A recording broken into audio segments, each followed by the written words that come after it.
بسم الله الرحمن الرحيم. الحمد لله الذي أنزل على عبده الكتاب ولم يجعل له عوجا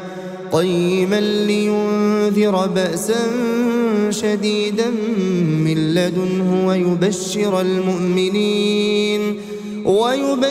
المؤمنين الذين يعملون الصالحات أن لهم أجرا حسنا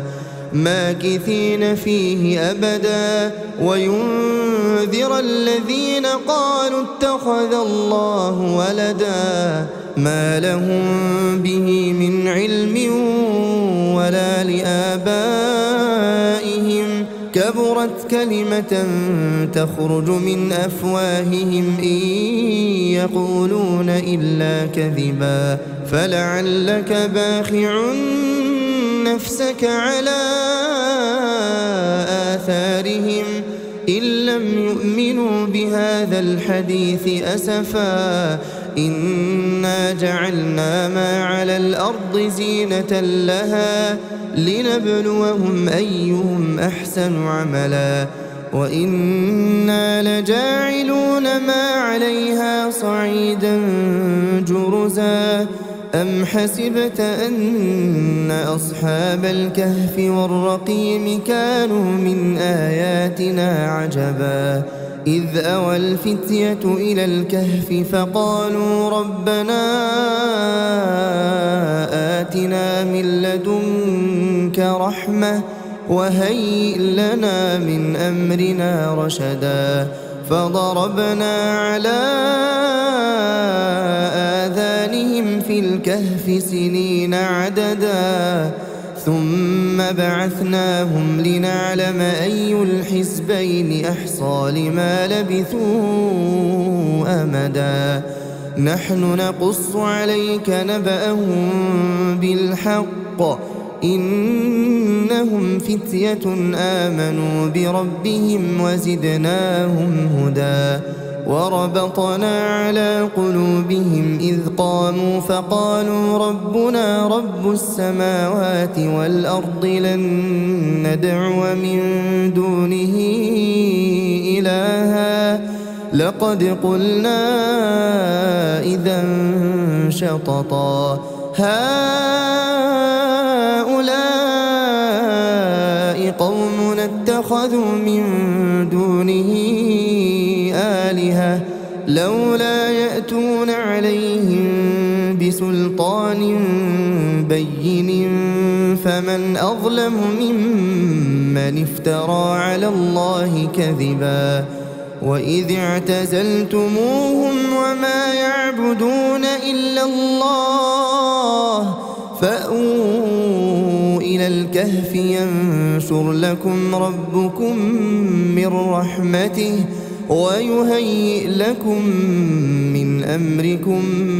مرفقا وترى الشمس إذا طلعت تزاور عن كهفهم ذات اليمين وإذا غربت تقرضهم ذات الشمال وهم في فجوة منه ذلك من آيات الله من يهد الله فهو المهتد ومن يضلل فلن تجد له وليا مرشدا وتحسبهم أيقاظا وهم رقود ونقلبهم ذات اليمين وذات الشمال وكلبهم باسط ذراعيه بالوصيد لو اطلعت عليهم لوليت منهم فرارا ولملئت منهم رعبا وكذلك بعثناهم ليتساءلوا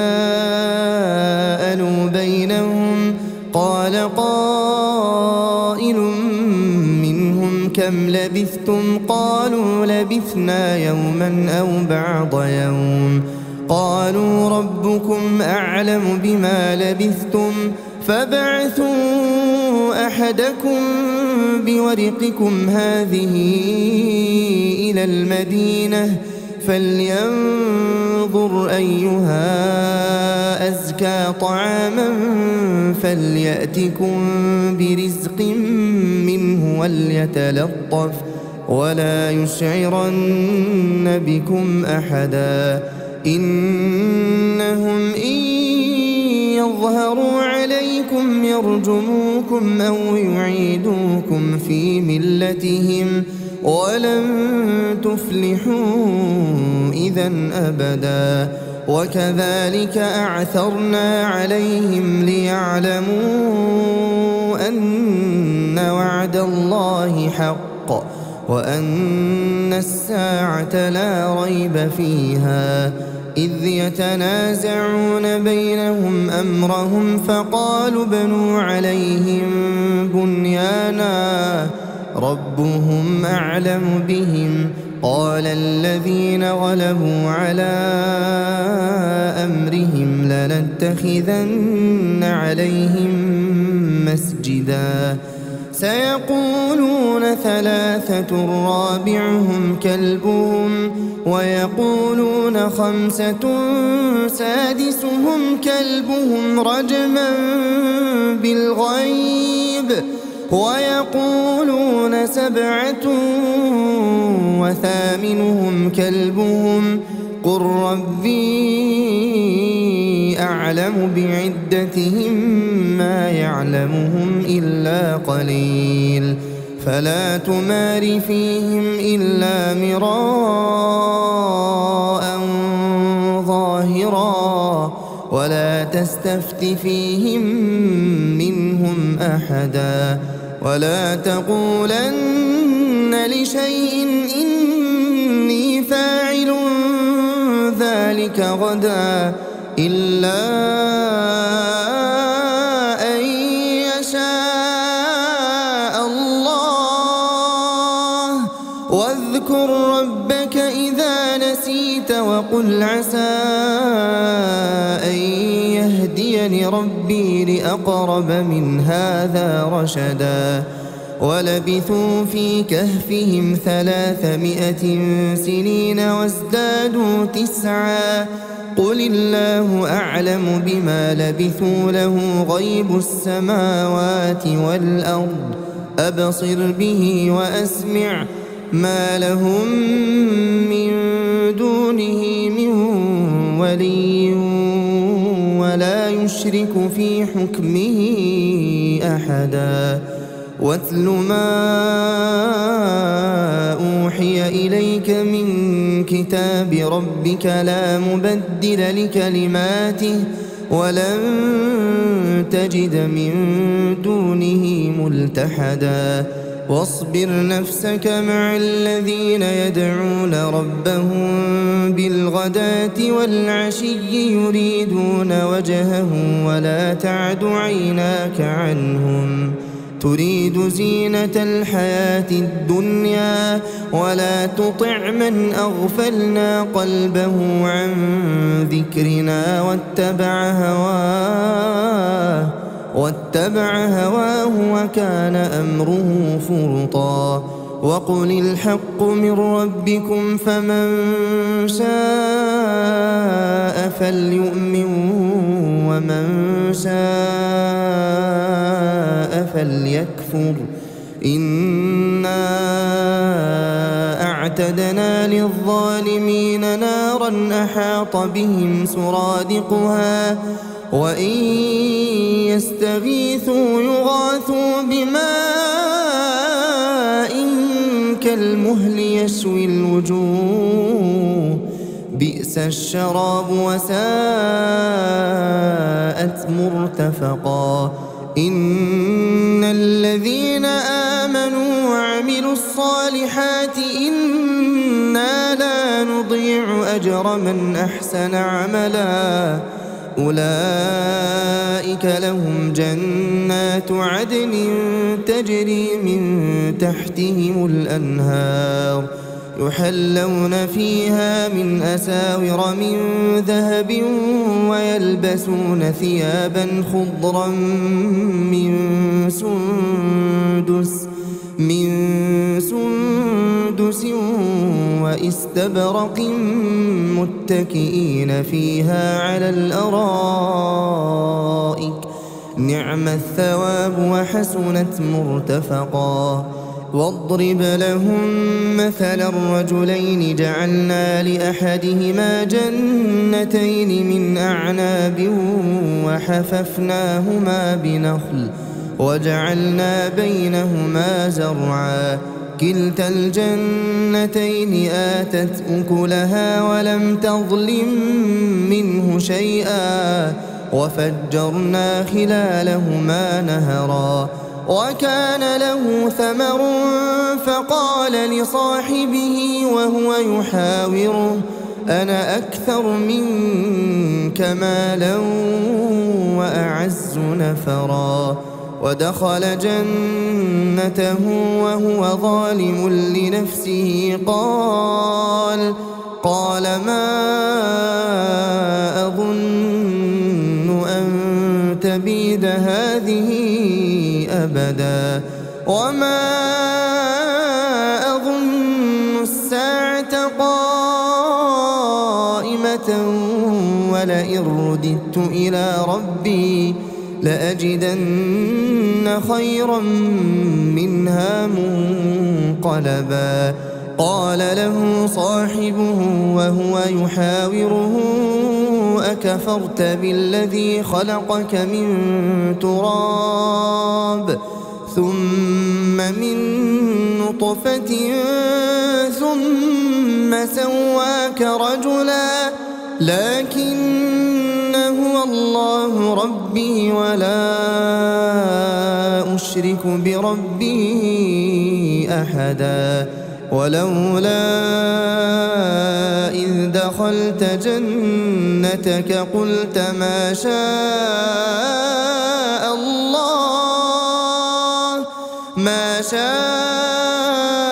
الله لا قوة إلا بالله إن ترني أنا أقل منك مالا وولدا فعسى ربي أن يؤتيني خيرا من جنتك ويرسل عليها حسبانا من السماء فتصبح صعيدا زلقا أو يصبح ماؤها غورا فلن تستطيع له طلبا. وأحيط بثمره فأصبح يقلب كفيه على ما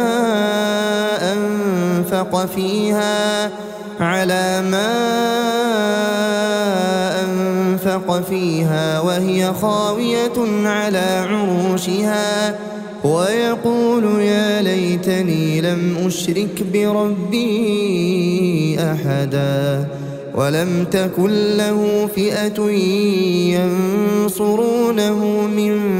دون الله وما كان منتصرا. هنالك الولاية لله الحق هو خير ثوابا وخير عقبا. واضرب لهم مثل الحياة الدنيا كماء إن أنزلناه من السماء فاختلط به نبات الأرض فأصبح هشيما تذروه الرياح وكان الله على كل شيء مقتدرا. المال والبنون زينة الحياة الدنيا والباقيات الصالحات خير عند ربك ثوابا وخير أملا. ويوم نسير الجبال وترى الأرض بارزة وحشرناهم فلم نغادر منهم أحدا. وعرضوا على ربك صفا لقد جئتمونا كما خلقناكم أول مرة بل زعمتم أن لن نجعل لكم موعدا ووضع الكتاب فترى المجرمين مشفقين مما فيه ويقولون يا ويلتنا ما لهذا الكتاب لا يغادر صغيرة ولا كبيرة إلا أحصاها ووجدوا ما عملوا حاضرا ولا يظلم ربك أحدا وإذ قلنا للملائكة اسجدوا لآدم فسجدوا إلا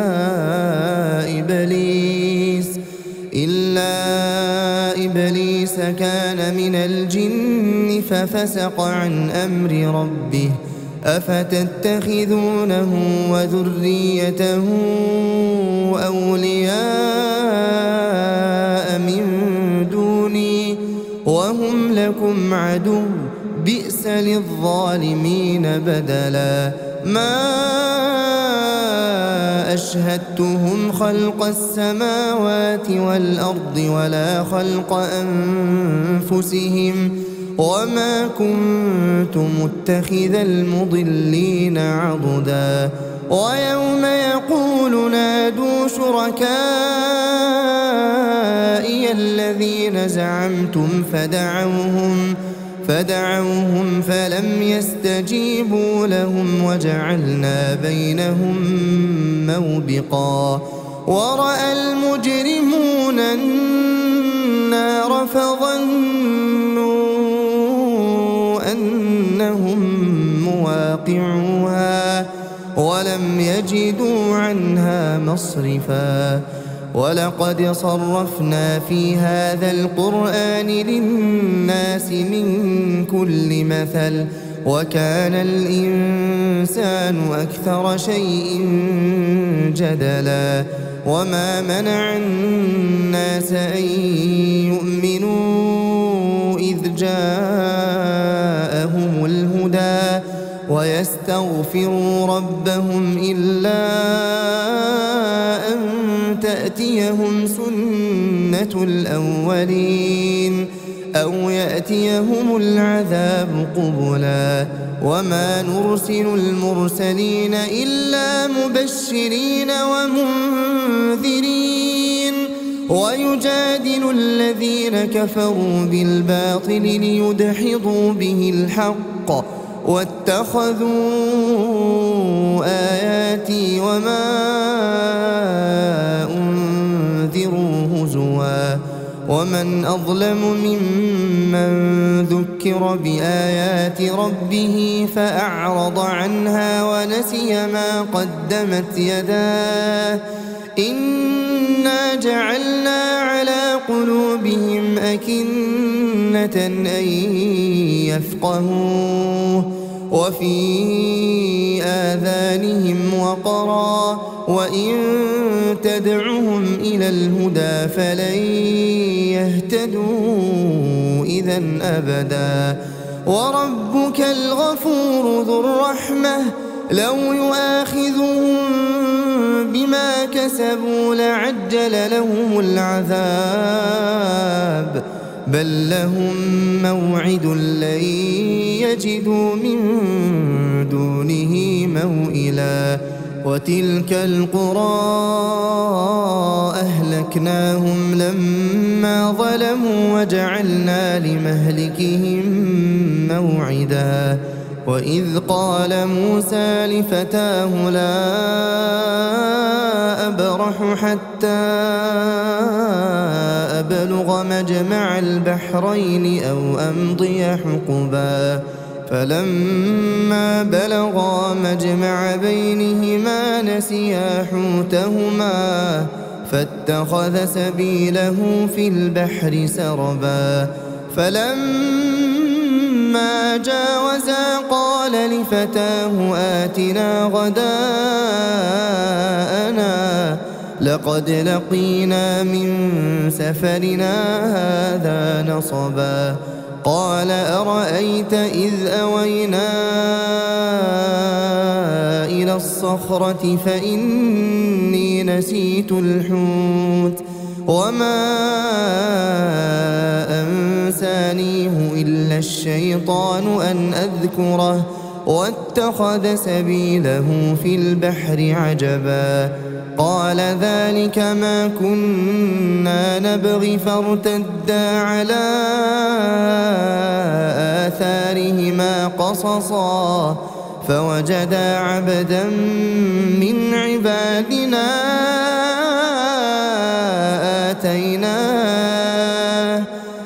آتيناه رحمة من عندنا وعلمناه من لدنا علما قال له موسى هل أتبعك على أن تعلمني مما علمت رشدا قال إنك لن تستطيع معي صبرا وكيف تصبر على ما لم تحط به خبرا قال ستجدني إن شاء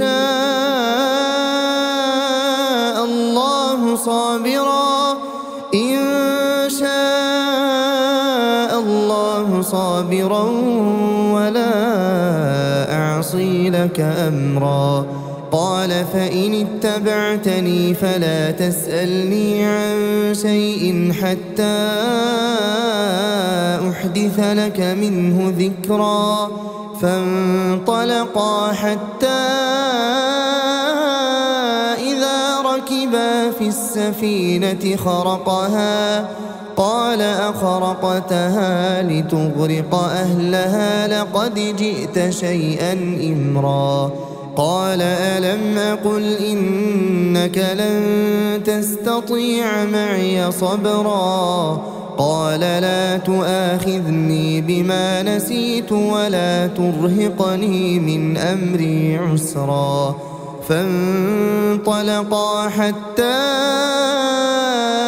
إذا لقيا غلاما فقتله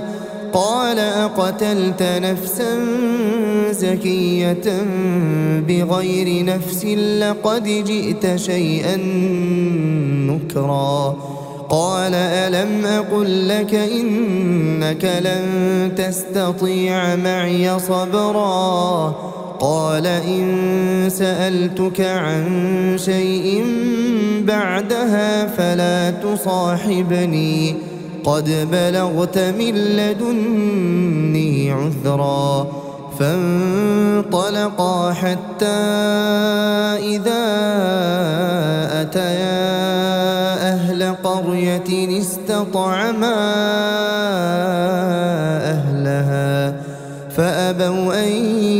يضيفوهما فوجدا فيها جدارا يريد أن ينقض فأقامه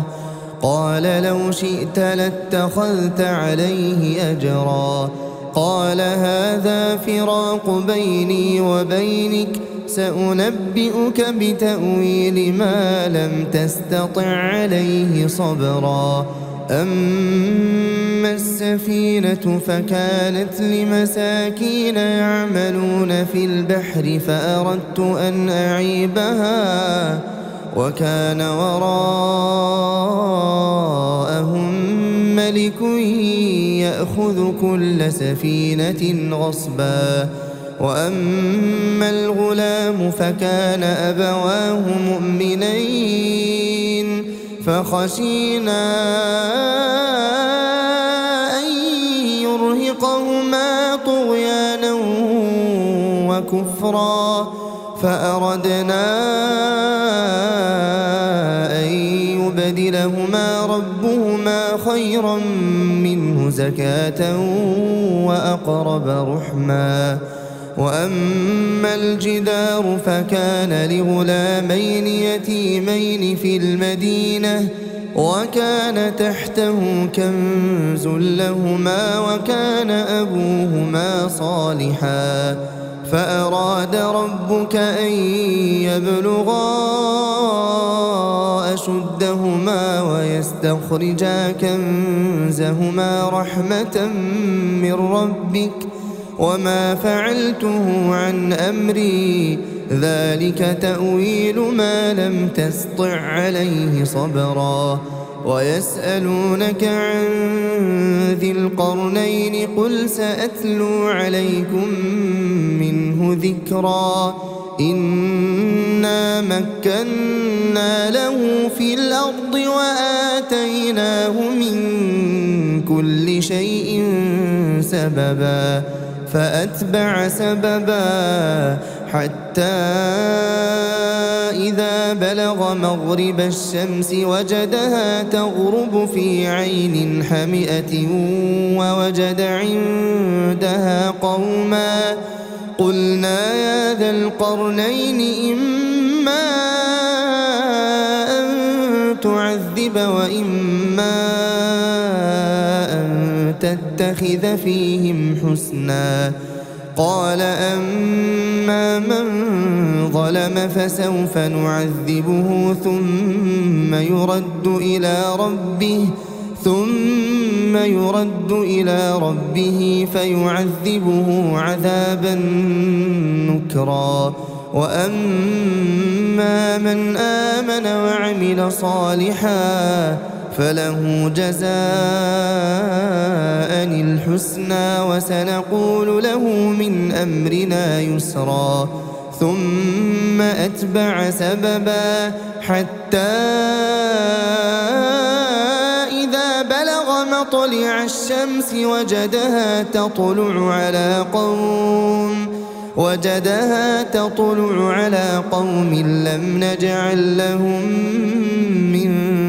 دونها سترا كذلك وقد أحطنا بما لديه خبرا ثم أتبع سببا حتى إذا بلغ بين السدين وجد من دونهما قوما لا يكادون يفقهون قولا قالوا يا ذا القرنين إن يأجوج ومأجوج مفسدون في الأرض فهل نجعل لك خرجا على أن تجعل بيننا وبينهم سدا قال ما مكني فيه ربي خير فأعينوني بقوة أجعل بينكم وبينهم ردما آتوني زبر الحديد حتى إذا ساوى بين الصدفين قال انفخوا حتى إذا جعله نارا قال آتوني أفرغ عليه قطرا فما استطاعوا أن يظهروه وما استطاعوا له نقبا قال هذا رحمة من ربي فإذا جاء وعد ربي جعله دكا وكان وعد ربي حقا وتركنا بعضهم يومئذ يموج في بعض ونفخ في الصور فجمعناهم جمعا وعرضنا جهنم يومئذ للكافرين عرضا الذين كانت أعينهم في غطاء عن ذكري وكانوا لا يستطيعون سمعا أفحسب الذين كفروا أن يتخذوا عبادي من دوني أولياء إنا أعتدنا جهنم للكافرين نزلا قل هل ننبئكم بالأخسرين أعمالا الذين ضل سعيهم في الحياة الدنيا وهم يحسبون أنهم يحسنون صنعا أولئك الذين كفروا بآيات ربهم ولقائه فحبطت أعمالهم فلا نقيم لهم يوم القيامة وزنا ذلك جزاؤهم جهنم بما كفروا واتخذوا آياتي ورسلي هزوا إن الذين آمنوا وعملوا الصالحات كانت لهم جنات الفردوس نزلا خالدين فيها لا يبغون عنها حولا قل لو كان البحر مدادا لكلمات ربي لنفد البحر قبل أن تنفد كلمات ربي ولو جئنا بمثله مددا قل إنما أنا بشر مثلكم يوحى إلي أنما إلهكم إله واحد فمن كان يرجو لقاء ربه فليعمل عملا صالحا ولا يشرك بعبادة ربه أحدا.